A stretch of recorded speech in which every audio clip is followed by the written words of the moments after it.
You know, I'm often asked, since I do all these generator videos, what type of generator, what brand, what make, what size do I actually use for, home standby?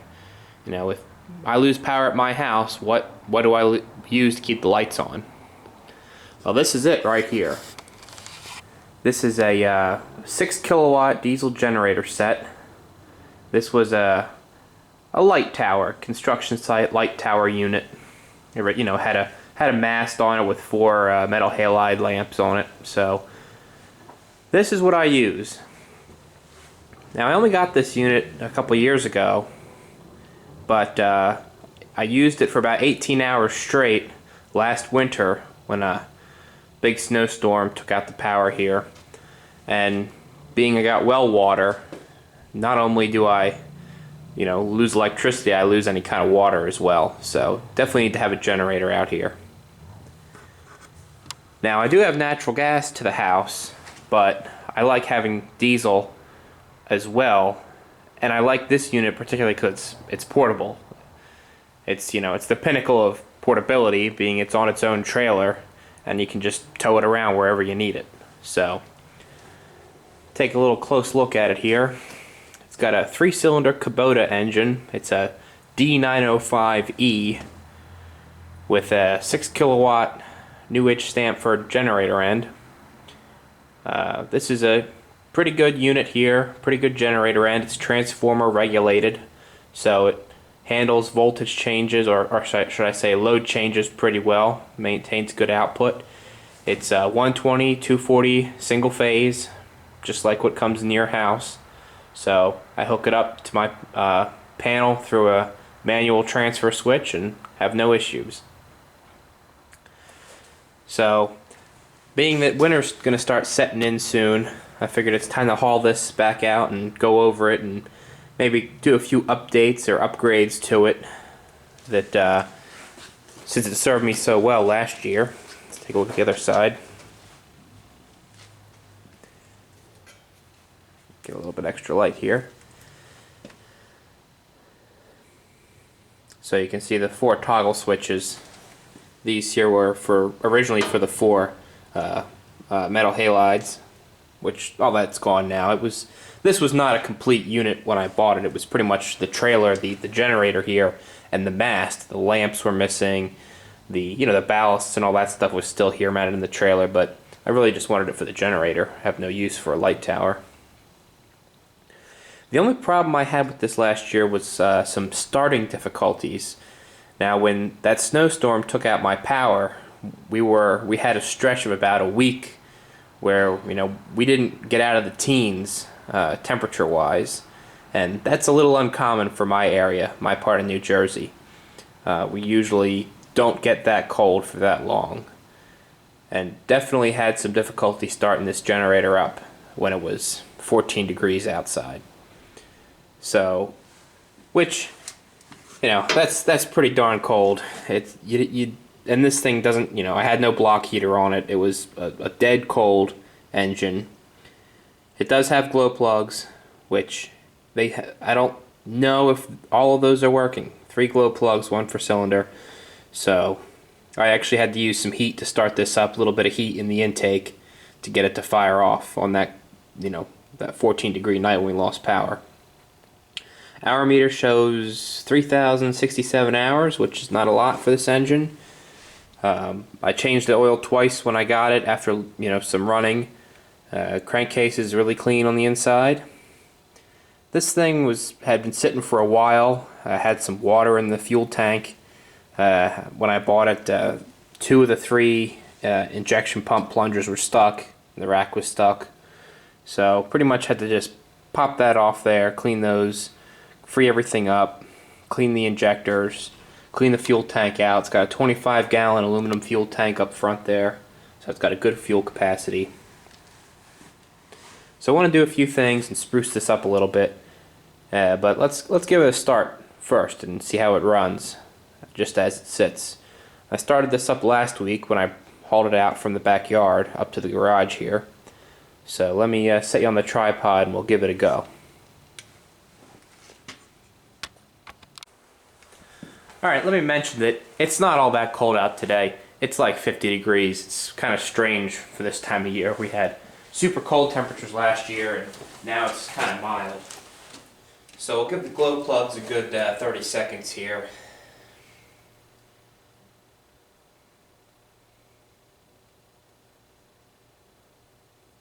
The battery should have a good charge in it, and I charged it for a few hours last week.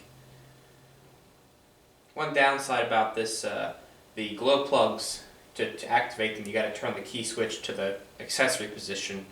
It's a momentary position, so you can't burn the glow plugs while you're cranking. You have to burn the glow plugs and then crank. So that's probably about 30 seconds there. So.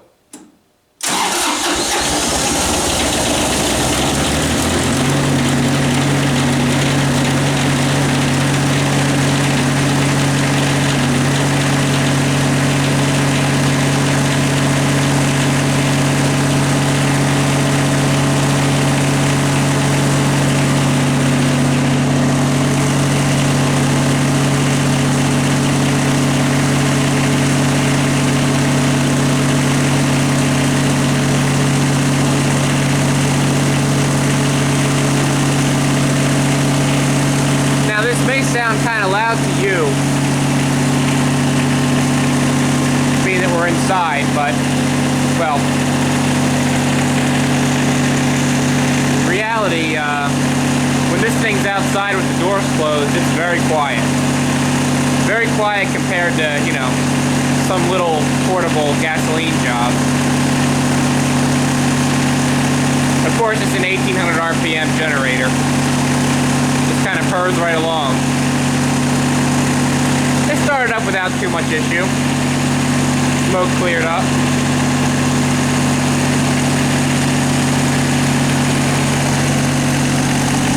Not much to see while it's running.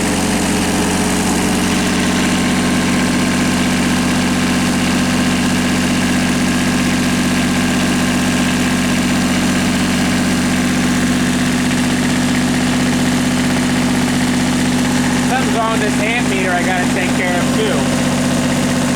Showing it's like pegs past 30 amps discharge, when in reality it is charging. Something's wrong with the meter movement.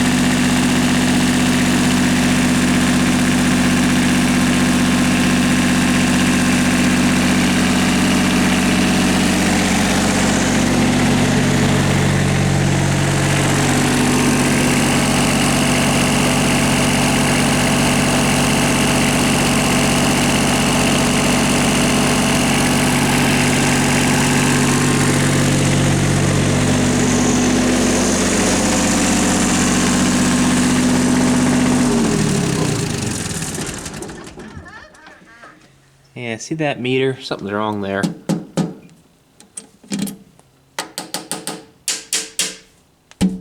Gotta take care of that. Something's wrong with this key switch too. Can't get the key to go back in. Well, anyway. So we gotta take care of a couple little things on this. Let me show you what I got to work with here. Alright, well I got my parts laid out on the bench here. This is pretty much everything I'm going to use, all the important things at least, to upgrade and update this generator set. So, back in over here, this is pretty much everything I've ripped out of the control box. Is all those toggle switches and breakers for the original lights, that's gone. The old GFI, that's going to get replaced and relocated. The control box is just a shell right now. Shell that needs cleaned. But I'm, working out, looking at my parts, how I want to lay this all out, what's all going to be reused.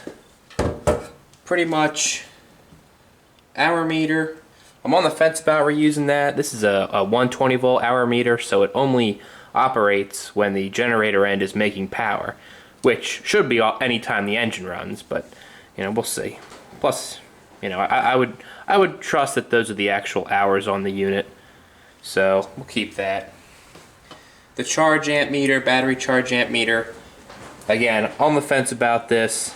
It seemed to have a little issue where the needle would get stuck in the discharge side, even when the unit was charging. So I don't know. These are probably fairly inexpensive. I might just replace that.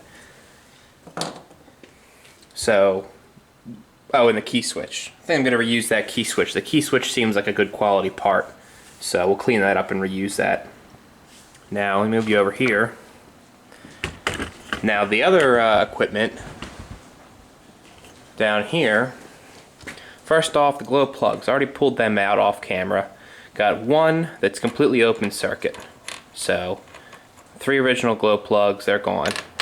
I got 3 replacements here, which they all measure resistance wise when cold, the same as the 2 working glow plugs. So these should be a good replacement. They're a no-name, eBay Chinese part, so we'll see how they last. As long as the tip doesn't break off and go in the engine, I'm fine with that. So, for what I paid for these, it's worth the risk. Like I said, as long as the tip doesn't break off and go in the engine. So, 2 new gauges here. These are Stewart Warner electric gauges. This one is oil pressure.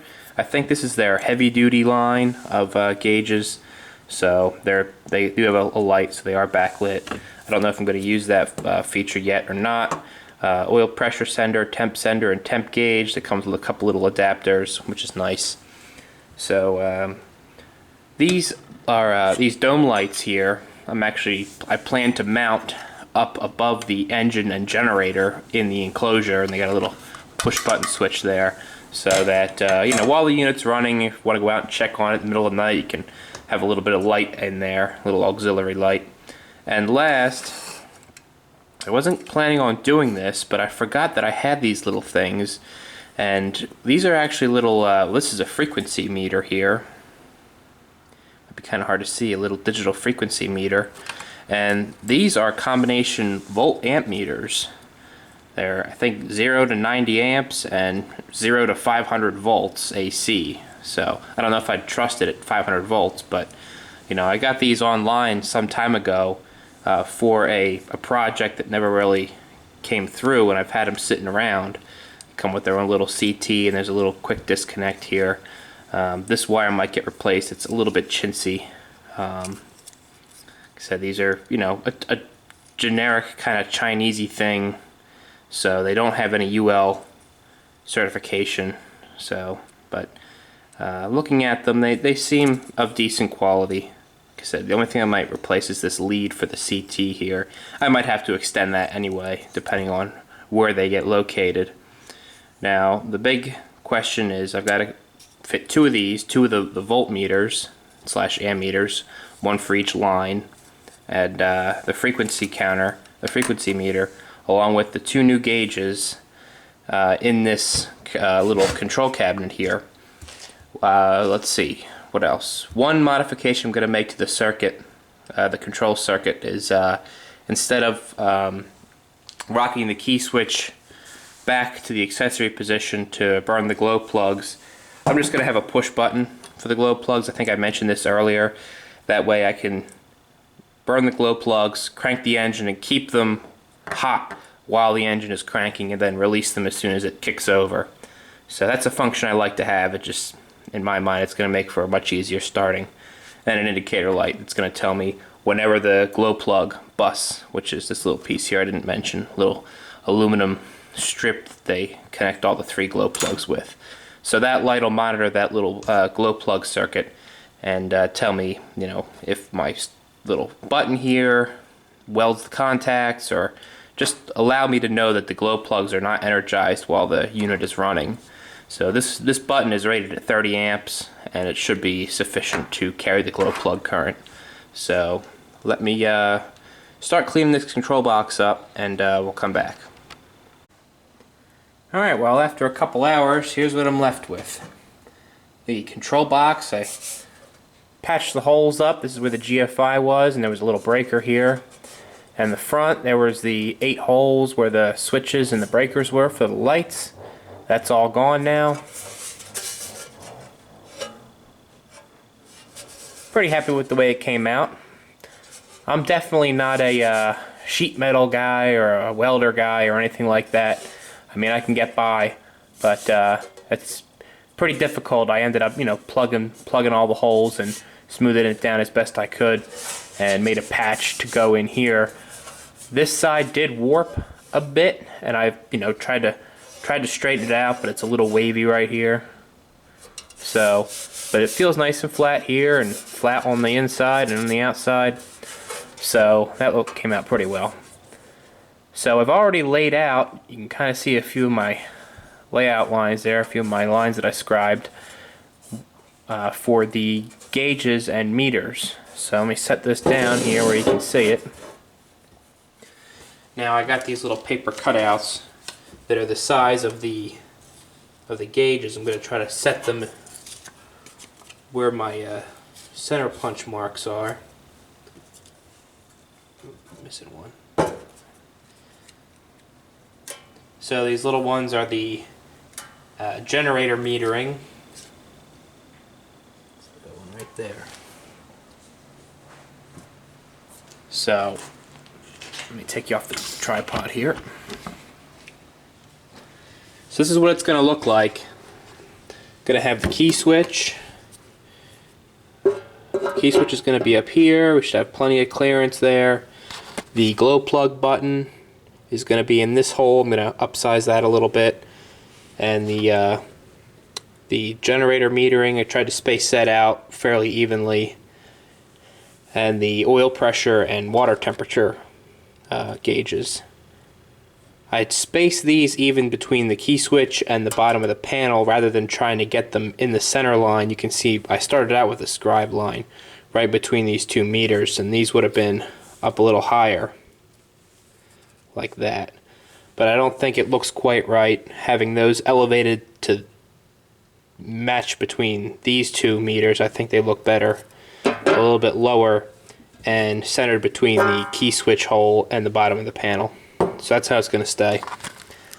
Well, let me go ahead and drill these holes and get the meters put in, or at least sitting in there to mock it up.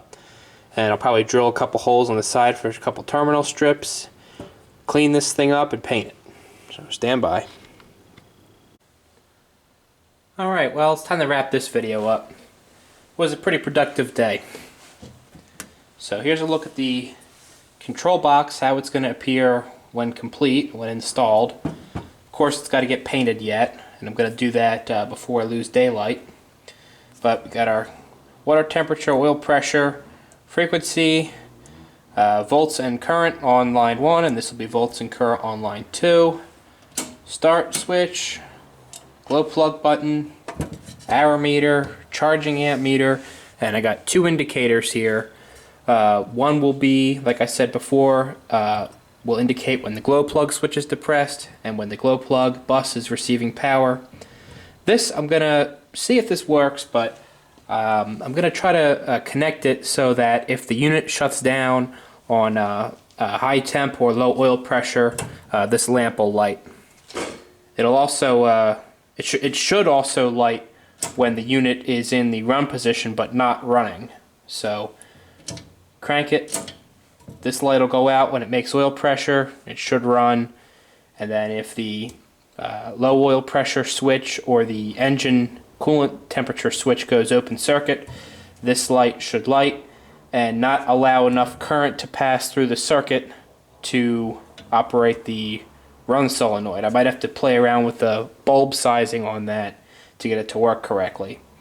So I'm going to get this painted up tonight, and the next time you'll see it, we'll be putting it back together.